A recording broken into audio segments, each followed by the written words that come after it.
Dr. Conrad Hughes, parents and guardians, invited guests, ladies and gentlemen, on behalf of the directors, David Muriithi and James Murigo, students and staff of Naisula School, I would like to extend our warmest welcome to you on our third annual prize giving day. We are truly grateful for your presence here with us.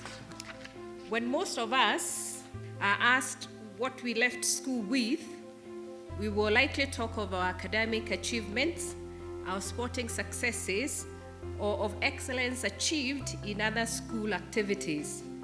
Those who interview young graduates entering the job market will hear statements like, I graduated with honors, or I was captain of our school football team, I played the saxophone in the school band, etc. These are all important achievements that form a good foundation for success in life after school. However, this morning I want to talk about something that rarely comes up in conversations or in job interviews. Character formation happens in the early years of our lives, a large part of which is spent in school. Indeed, the phrase formative years of life is often used to refer to our youth. Education can be described as having three pillars: academic development, physical or talent development, and character development. The first two pillars get the most mention, probably because they are easier to measure and not necessarily because they are more important. In many ways, character is the most important factor for success in all spheres of our life. The greatest sporting personalities like Tiger Woods, Serena Williams, Lionel Messi, or our very own Eliud Kipchoge do not just have talent. They have the discipline to spend thousands of hours practicing, the resilience to grind it out when things don't go their way, and the determination to keep trying new things until they get it right. Football lovers of a certain generation remember David Beckham scoring from free kicks. What they did not see was the countless hours he spent practicing free kicks every day for several years until he could bend it like Beckham. These character traits, developed and nurtured in their formative years, distinguish them from thousands of other equally talented people in their field. But what exactly is character and how is it formed? Character can be described in many ways. Many experts agree that it includes ethics and values, emotional maturity, self-discipline, a sense of civic duty, empathy towards others, a dispensation to strive for success, resilience, which is the ability to tough it out when the going gets tough, social cooperation or teamwork, balance, self-confidence, self-awareness, and humility. Here at Naisula School, we have expressly laid out these in our mission, vision, and values as statements, and continuously endeavor to put them into practice in the daily lives of our students and staff. Some educational experts advocate what is called character education. Character building can be done proactively through planned actions and activities within the classroom.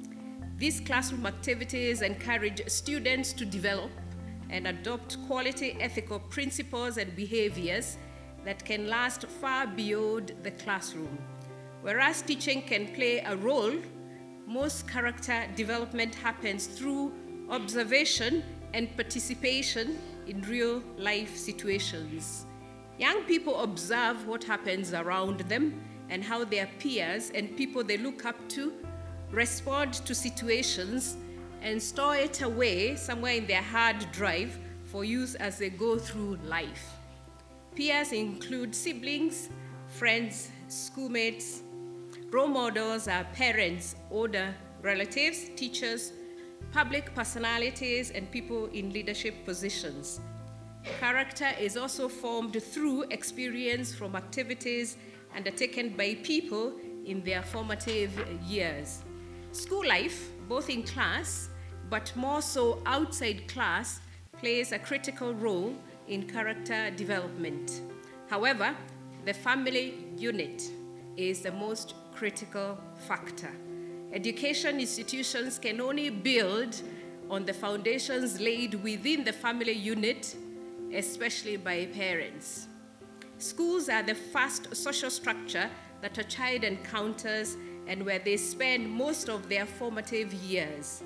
With increasing job mobility, many of us adults may find that the years we spent in one primary school or secondary school is the longest time in a single organization or institution for all our lives. Schools must therefore ensure that character development is incorporated into school life in different and complementary ways. Enforcing good discipline and providing structure is fundamental. Teachers and other staff and senior students, I repeat, are role models whether they like it or not. By displaying the right character traits in their interactions at school, they play an important role in developing the character of their students, in the case of senior students, they are juniors. Schools also provide activities through which character formation happens. Sports has been known as an excellent way to create team spirit, a sense of competitiveness, and a desire to succeed, and the need to play by the rules in life. Community activities help to develop empathy and a sense of civic duty. They help us to better understand our environment and not remain encased in our cocoons. It is easy for us to take the privilege that we have in life for granted and not be emotionally prepared to confront challenges in life. Clubs and other extracurricular activities not only allow young people to explore and develop their talents outside the class, but also serve to enhance teamwork and humility. Trying to play a musical instrument or hit a golf ball for the first time can be a very humbling experience.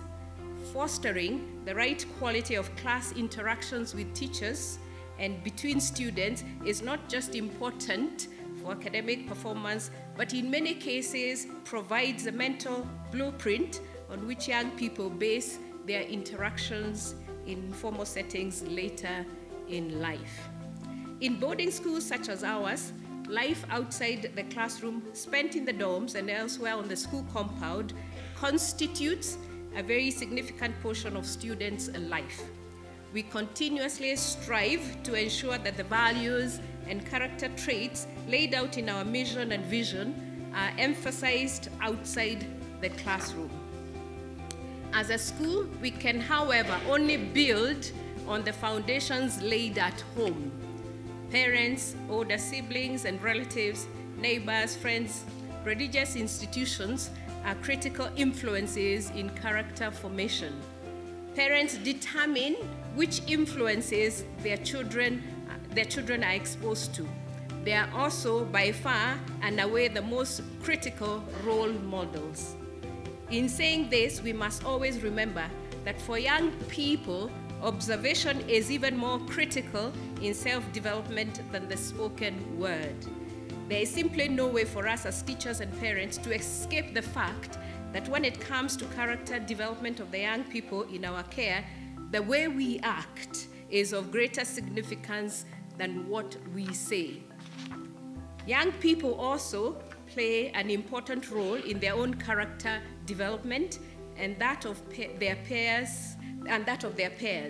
In traditional African societies, older siblings and relatives have always been an important influence on us when growing up.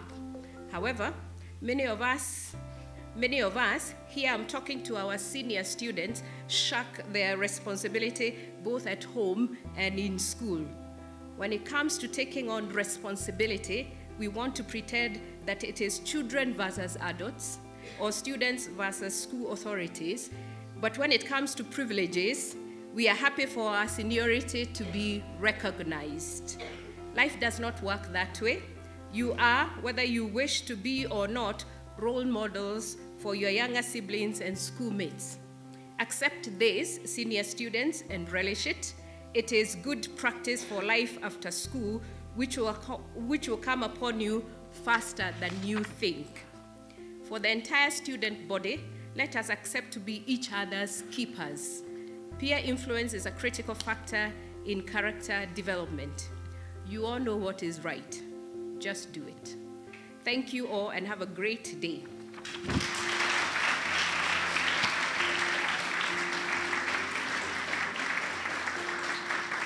I'd like to invite our chief guest, Dr. Conrad Hughes. Please let's welcome him. Thank you so much for having me. It's a deep honor to be here in this magnificent school.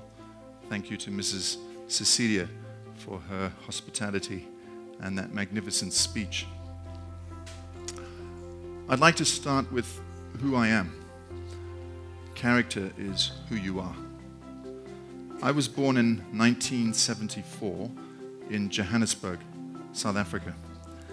And I grew up in the system of apartheid, which I imagine our younger learners have studied in school.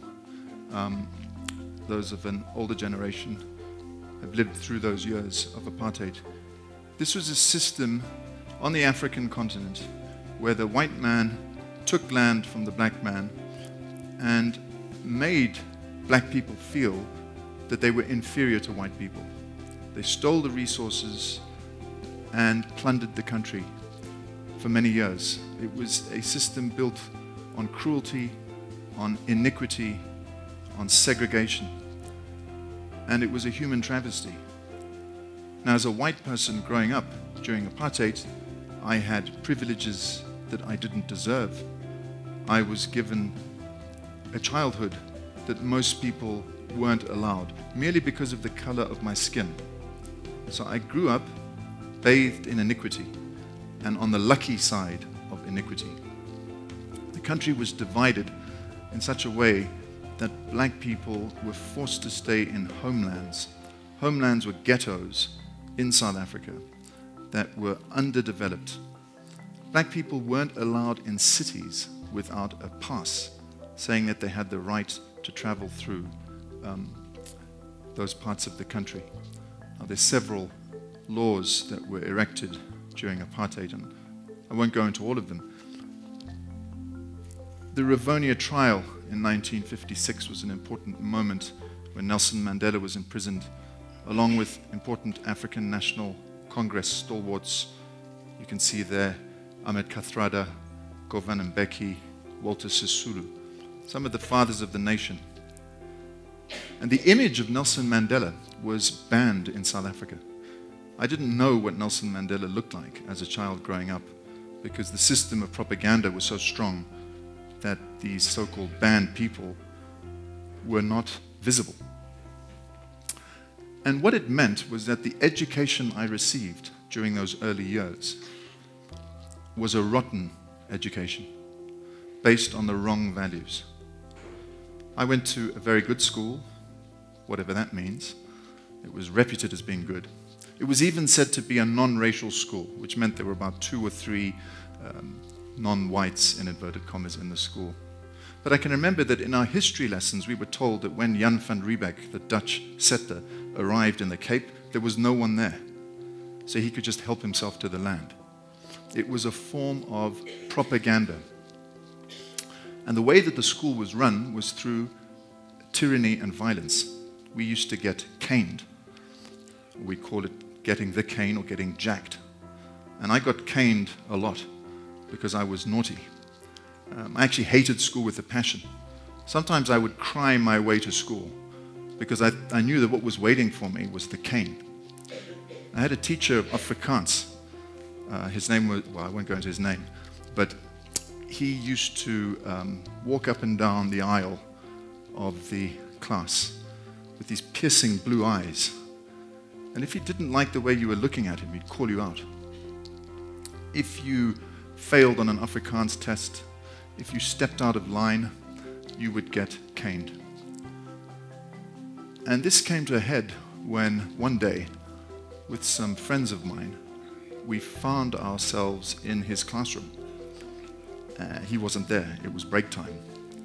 And his cane, which he called bliksem, which in Afrikaans means lightning, was sitting on his desk. And this overwhelming temptation swept up on me, and I couldn't stop myself, so I stole his cane. And I tucked it into my left trouser leg and limped around the school for the rest of the day with his cane in my trouser leg. I took it home, and there it stayed for many years. Now, the Afrikaans teacher discovered this one day when a student who'd stepped out of line was about to be caned, and he called one of my friends who'd been in on this act to go up to his office and fetch the cane. And he knew very well that the cane wasn't there because we'd taken it. So he rushed up and came back down and was in a cold sweat and said, "Sir, it's not there, the cane's not there." And he said, "What are you talking about? Nonsense, of course it's there, it's on my desk, go and check again." So he went back up again and came down and said, "The cane's not there."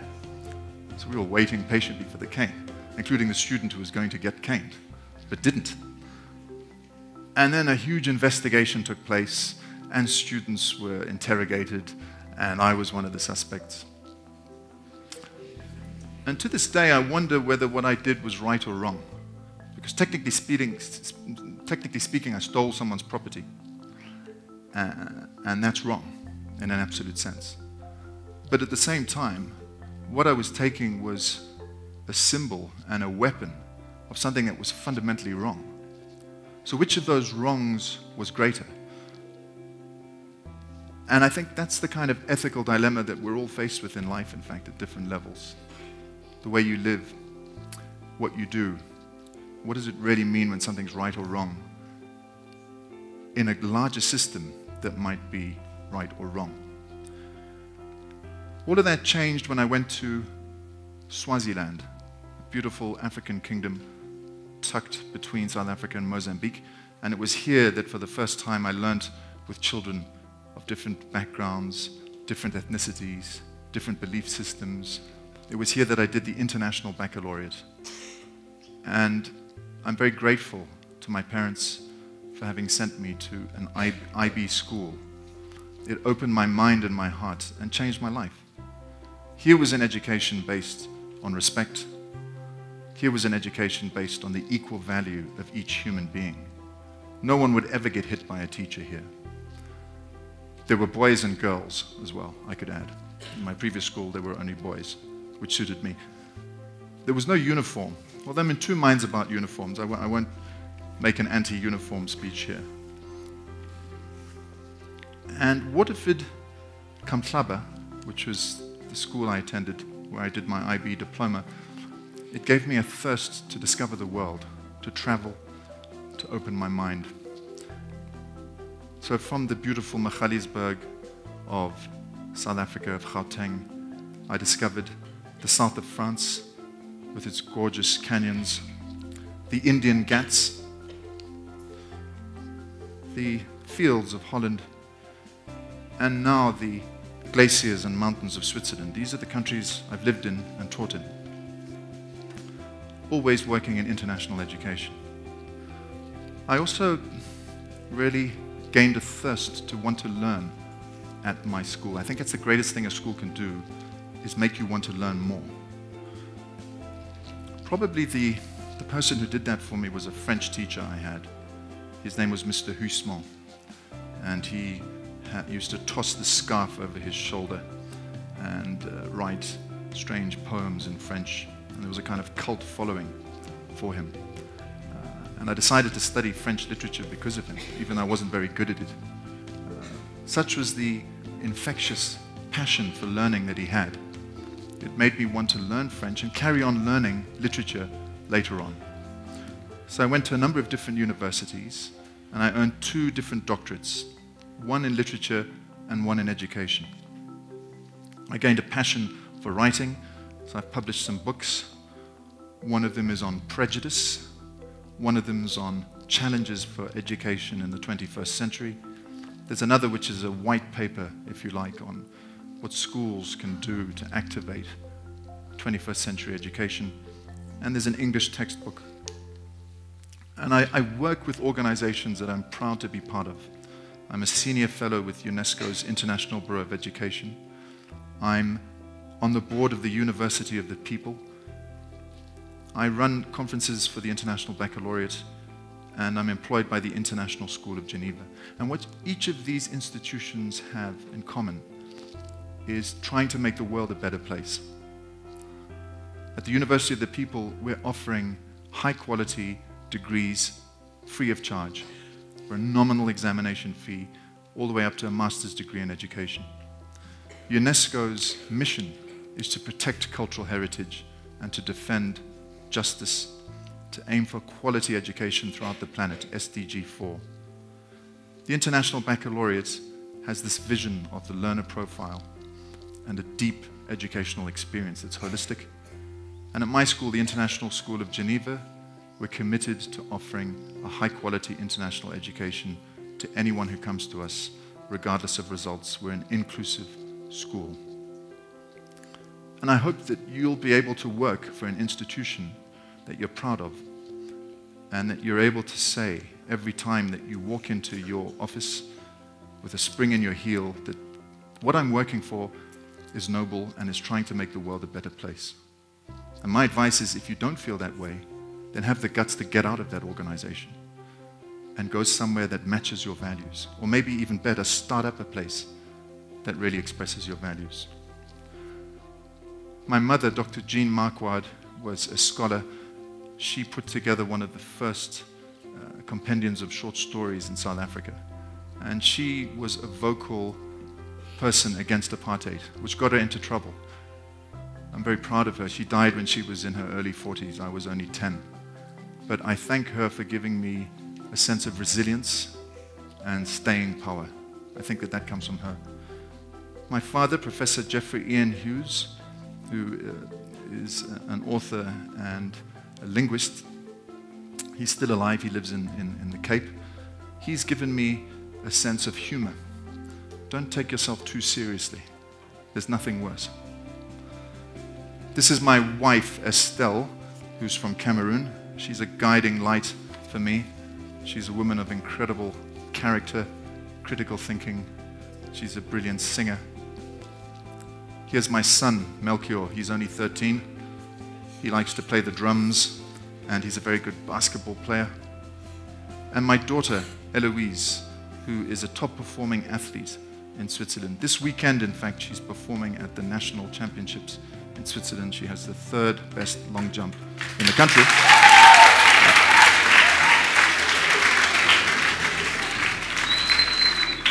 And to be honest, I'd love to say that her athletic talents and her motivation comes from me or my wife or someone, but I don't know where it comes from. It's a mystery.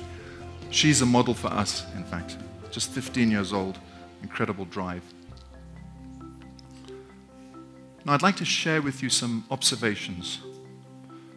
First, I'd then like to share a few lessons. These aren't lessons that I'm going to give you. These are lessons I've learned from observing others. And finally, I'd like to suggest some challenges for all of us. Does that sound good? Okay. My first observation is that you'll go nowhere in life without some kind of spiritual connection. We're really nothing at all. We're just specks of dust. And the time that we spend on this planet is just a blink. And it takes an exceedingly arrogant person to think that she or he or they can do it all alone, because you can't. You have to be connected to a higher purpose. You have to be connected to the cosmos. I believe this firmly. And I think that this is an institution that understands that.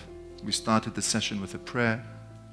That is an ancient human need to connect with something greater than you, so that you can put your problems, your projects, your desires, your faults up to something that's much more important than you. And you can draw power and love that you'd never be able to fathom by yourself from that greater source. This is my first belief, and it's something I observe all the time in people who wish to establish that connection and people who choose not to establish that connection. When Einstein was asked what the biggest scientific question he could possibly come up with was, by a brilliant young journalist in America around about the 60s, he thought for a long time. He sat on his porch in his rocking chair, smoking his pipe. He stared into the middle distance. And after some time, he came back with this question. And it's not a scientific question. Well, maybe it is. It's the following. Is the universe friendly or not? That, for Einstein, was the most important question. Because if the universe is friendly, you will spend your life creating bridges. But if the universe is not, and you choose to believe that, you'll spend your life building walls. My first observation is connect with a T. Some of you might have read the Odyssey by Homer, about 800, maybe 600 before Christ. It starts with Odysseus, the hero, who's stuck on an island, and he is under the spell of the nymph Calypso, who promises Odysseus eternal youth. If he stays on this island, he'll live forever. What could be greater? But he can't stay on the island because there's something driving him to leave it. He wants to find his son Telemachus. He wants to find his wife Penelope. He wants to find his home, for his home is not on that island. So even the most extravagant and dreamy of promises is not enough to lure him to lead a life that is complacent, that is not honoring what he'd been given. So he leaves the island. He is a seeker. That is my second observation. I think that it's important to keep seeking, to keep looking, not to stop. Most especially, never to have this illusion that you stop learning and you stop being curious once you've ended school. The journey only really starts when you leave school, when you're at the height of your intellectual powers and you can seek further. Don't be satisfied. Look further. I think that there's a great source of happiness that comes from it.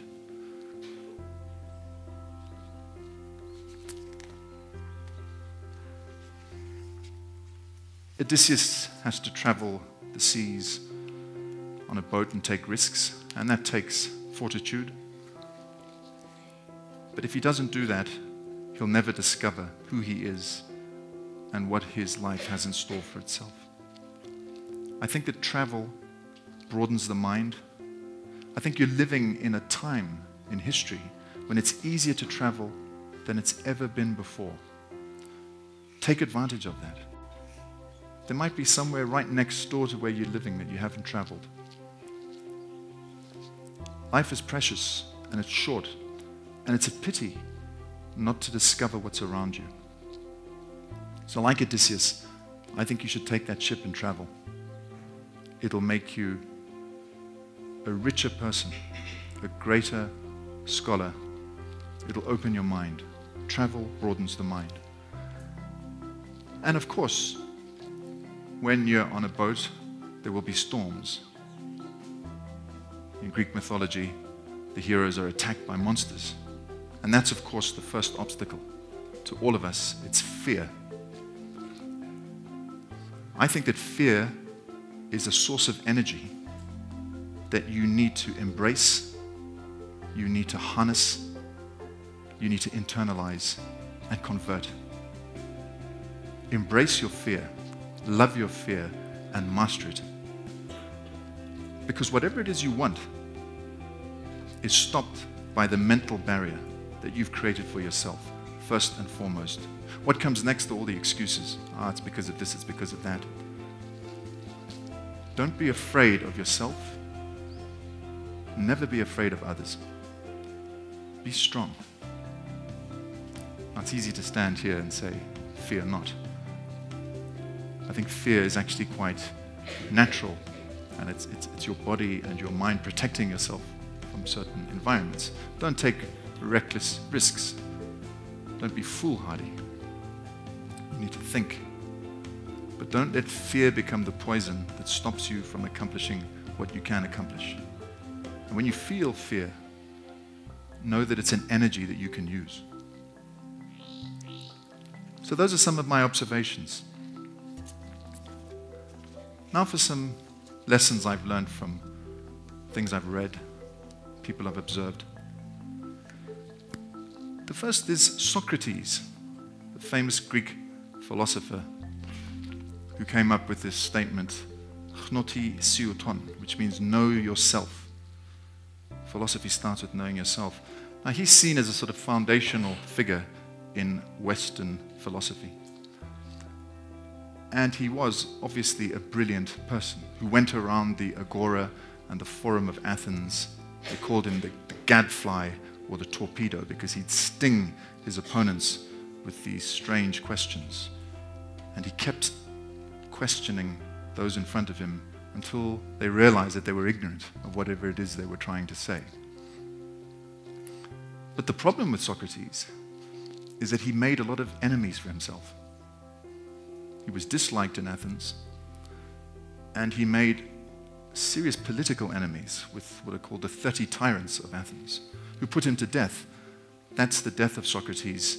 He was condemned to poison himself. And I think that the lesson that we can learn from Socrates is that the networks that you build, the connections that you make with other people are fundamental. They might be more important than what you learn in school, because at the end of the day, you're going to be dealing with other people. You'll be looking for jobs that are decided at the end of the day by people.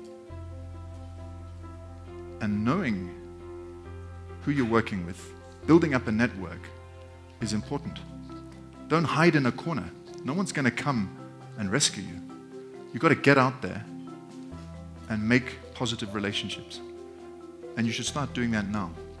Hold on to your relationships as well, with your friends, through your family. Understand that that's a vitally precious resource. Don't make enemies.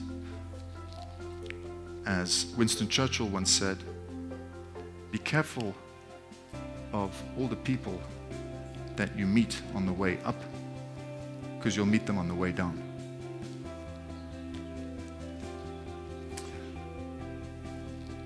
Back to Odysseus. He's on the boat and he sails close to this famous island of the Sirens. The Sirens are these temptresses, these women, winged creatures who sing with a piercing, strident tune. And the music that they sing bewitches those that listen to it, puts them under a spell. They become entranced by this music. And they irrevocably sail to this island and are shipwrecked against it. Boats are smashed against the rocks and they die. They're drawn to these sirens, to this temptation, and ultimately to their death. So what does Odysseus do?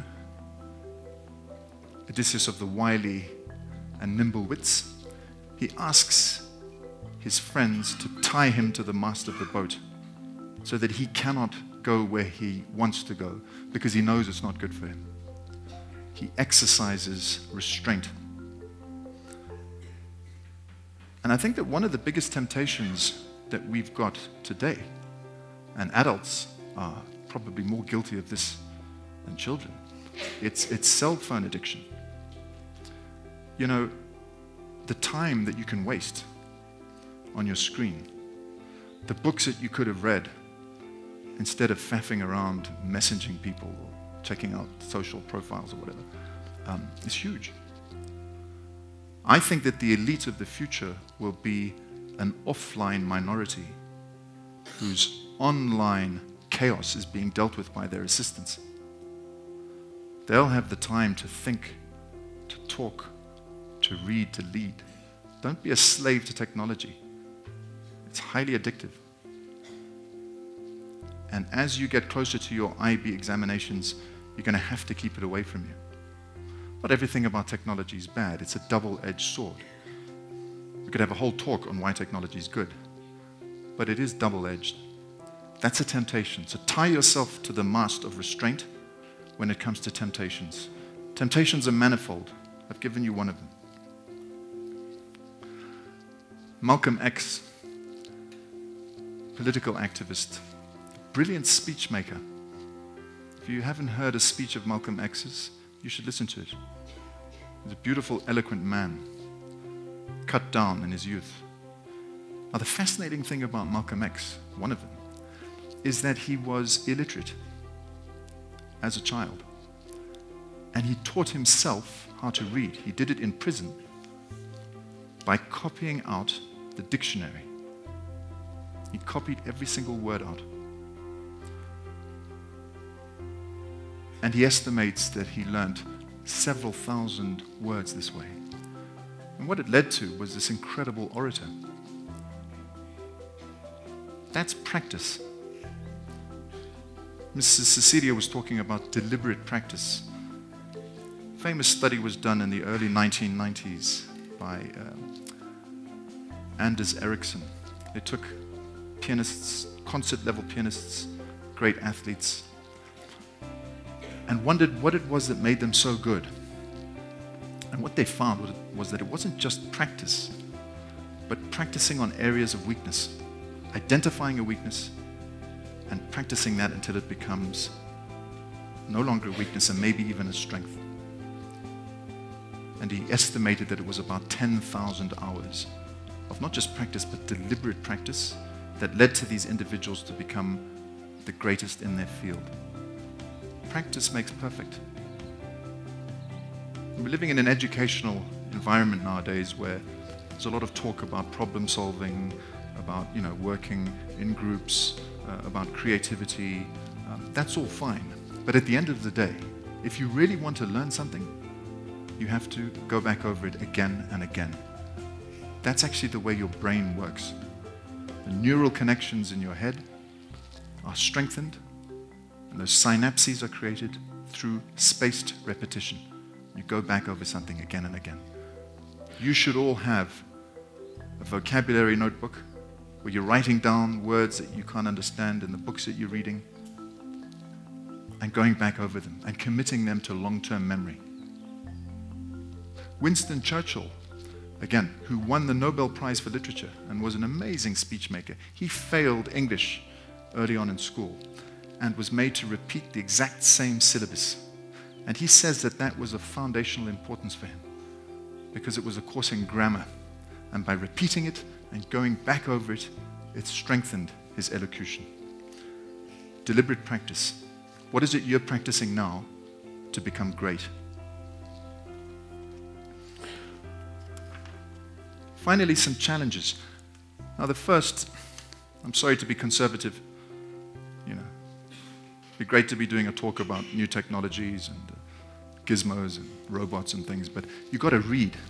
And maybe you read a lot, but if you don't, beware. Because reading is incredibly good for you. It's good for your brain. It's good for your language. It's good for your general knowledge. You should always carry a book around with you. Small book that you can put in the lapel of your jacket. I've got one with me right now. It's actually in my bag.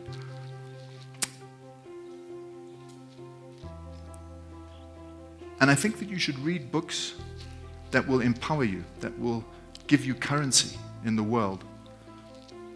We're in Africa, and Africa was colonized by Europeans.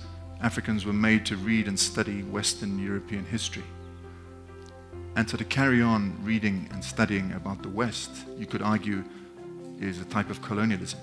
I think it's very important that every country studies its own heroes and understands its own history. But the Western paradigm, the Western model, dominates general knowledge.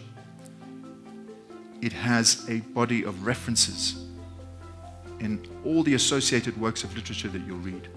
And there's certain canonical texts that are Western that everybody has to read. And I think the young people here have to read them before they're 20. The first is the Iliad by Homer, the story of the Trojan War. After that, you read the Odyssey, also by Homer. That's the story of Odysseus, who's left the Trojan War, finding his way back to Ithaca. If you get through those two, you can read the Roman poet Virgil's text, the Aeneid, which is all about Aeneas, a Trojan, who makes his way from Troy to Italy and essentially founds the Italian civilization. These texts are foundational. If you read them, it will help you understand history, understand poetry better. And the list goes on. Dante, the Italian poet's Divine Comedy, or if you like, just the book called The Inferno.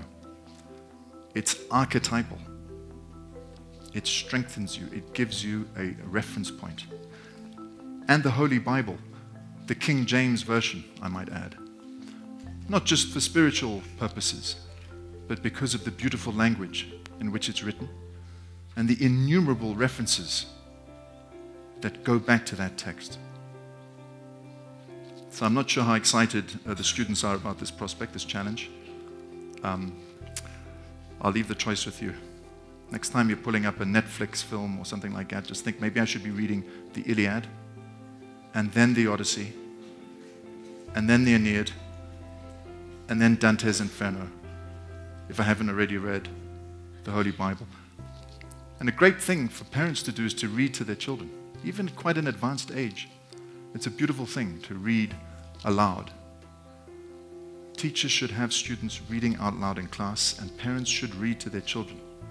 I read the whole of the Iliad and the whole of the Odyssey to my children as bedtime stories.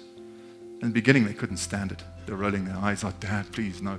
By the end of it, they loved it, more or less. I think it's important to move away from the West. Eastern literature, for example, if you look at the foundational Indian texts, the Mahabharata, the Ramayana, the Bhagavad Gita, these help you understand Hinduism and Buddhism.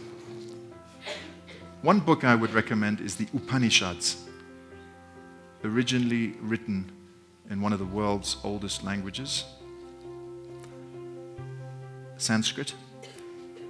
These are texts that are about spirituality, but they're also about the entire subcontinental Indian system of thought.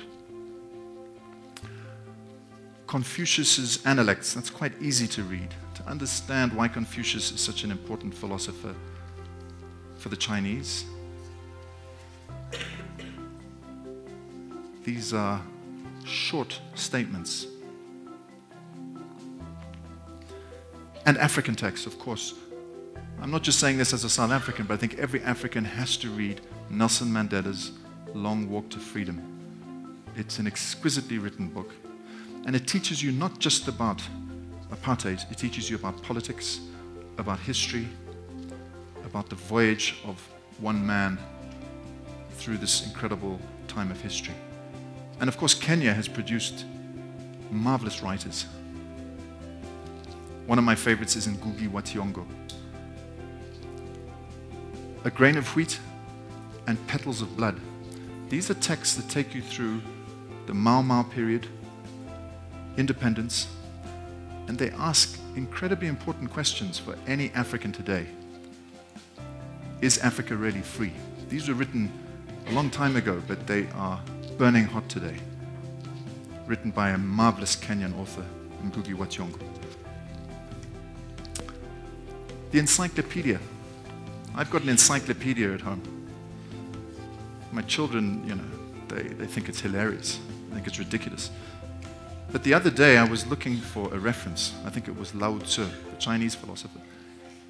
And paging to get to Lao Tzu, I stumbled across Lamartine, Lafayette, Lacan.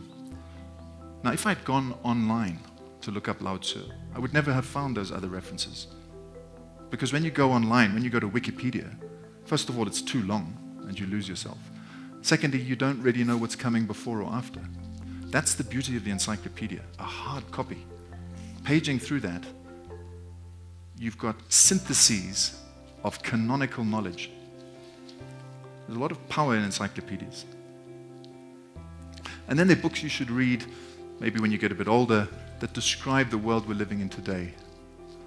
These are books that I think are very interesting. World Without Mind is all about the GAFA group, Google, Apple, Facebook, Amazon. And it's a critical book. Capital in the 21st Century is talking about the world we're living in today, which has a broken economic system. And Saving Capitalism by Robert Reich is talking about the relationship between government and economics in the United States, how the deregulated economy that is at the source of so many problems in today's world, including environmental problems, is the way it is because of governmental decisions to untie all of the laws that have been put in place carefully to keep the economy stable and responsible. This leads me to another important challenge. It's to think. To actually think. Think for yourself. Be a critical thinker. Thinking is a strange word. Not many people can define what exactly thinking is. If I say define thinking. Think about the way that planetary resources are shared out today. And think about the political situation that many people are in. There's a film called The 13th. It's about the 13th Amendment and what black people in America are going through today. And it's shocking. These polemical, mind-opening books, films, they help you think. Think for yourself. Don't be a mindless drone consuming your way through life and not thinking.